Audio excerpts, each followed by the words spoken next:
Hi everyone, in front of me I've got OPPO A11 and let me share with you how to change the ringtone on this device.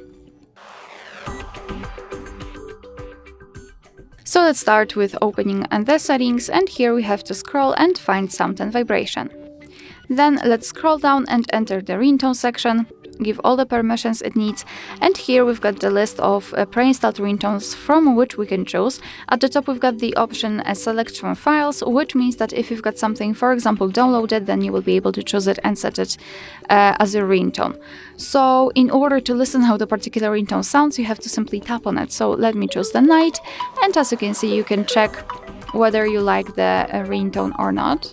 I've messed the logos. So basically this is how it works. Just tap on the specific ringtone and decide whether you like it or not. So let's pretend I like this relax option. So just make sure that the option you'd like to use is marked and go back.